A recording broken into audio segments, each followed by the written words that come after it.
एक बरगद का पेड़ था।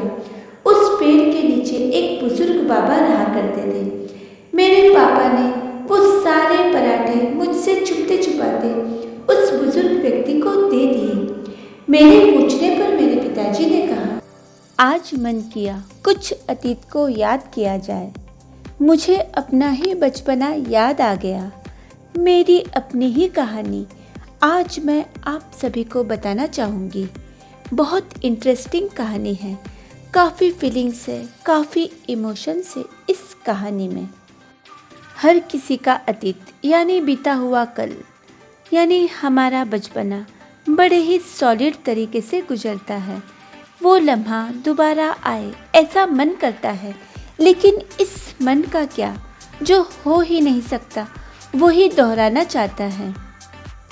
लेकिन इससे पहले कि मैं अपने वीडियो को कंटिन्यू करूं, आपसे ये कहना चाहूँगी कि यदि आप मेरे NSP channel never stop believing channel को पहली बार सुन रहे हैं तो प्लीज़ वीडियो को लास्ट तक सुनिए और चैनल को सब्सक्राइब जरूर कीजिए, लाइक भी कीजिए, जिससे मुझे कुछ नया अपने वीडियो में लाने की इच्छा होती रहेगी और आपके समक्ष हमेशा इंटरेस्टिंग दिलचस्प बातें ही मैं पेश करूंगी।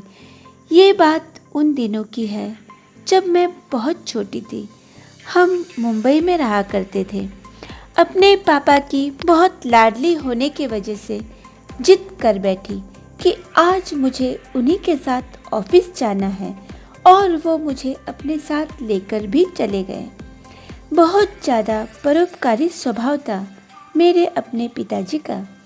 खुद भूखे रह जाना मंजूर है, लेकिन औरों को भूखा या परेशान देख ही नहीं सकते थे। घर से हमेशा 4 से 5 घी के बने हुए पराठे ले जाते थे। कहते थे मेरी माँ को कि मुझे भूख लग जाती है, इसलिए ऑफिस में मैं अपने साथ ये पराठे ले जाऊंगा और उन्हें भूख लगने पर खा लूँगा। मेरी माँ मेरे पापा के कहने पर पराठे उनके साथ पैक कर दिया करती थी। जब एक दिन अचानक अपने पिता के साथ मैं अपने जिद के कारण उनके साथ गई तो ये क्या, कुछ अलग ही नज़ारा मैंने अपनी आंखों से देखा। मेरे पापा ने एक भी पराठा खुद नहीं खाया और लौटते वक्त जब हमें लोकल ट्रेन में बैठकर अपने घर आना है तब वहाँ पास के एक मंदिर में, जहाँ मंदिर के पास एक बरगद का पेड़ था, उस पेड़ के नीचे एक बुजुर्ग बाबा रहा करते थे। मेरे पापा ने वो सारे पराठे मुझसे छुपते छुपाते उस बुजुर्ग व्यक्ति को दे दिए। मेरे पूछने पर मेरे पिताजी ने कहा, देखो बेटा, हमें ईश्वर 2 टाइम का भोजन देता ही है। यदि हम थोड़ा सा दान पुण्य कर ले तो इसमें बुरा ही क्या है। यदि हमारे कारण, जबकि देने वाला भी परमपिता परमेश्वर ही है, हम तो मात्र जरिया, केवल जरिया बनते हैं, तो क्या फर्क पड़ता है।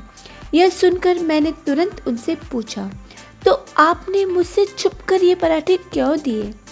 ये तो मैंने देख लिया, तब आपने मुझे बता दिया। तब मेरे पापा मुझसे कहने लगे कि बेटा, यदि तुमने तुम्हारी माँ को ये सब बता दिया तो हो सकता है कि वो 4 की जगह 2 ही पराठे मुझे दे। ये स्वाभाविक भी है। स्त्रियों को तो अपना घर देखकर ही चलना पड़ता है, क्योंकि ये तो सभी को पता है, ये सभी जानते हैं कि जितनी लंबी चादर हो उतने ही पैर फैलाने चाहिए। माँ का स्वभाव भी बहुत ज़्यादा परोपकारी।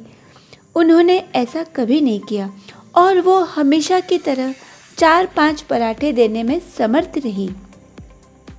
ये सारी बातें मुझे एक ऐसी सीख दे गई जो शायद मुझे बरसों बीत जाने पर भी ना मिले।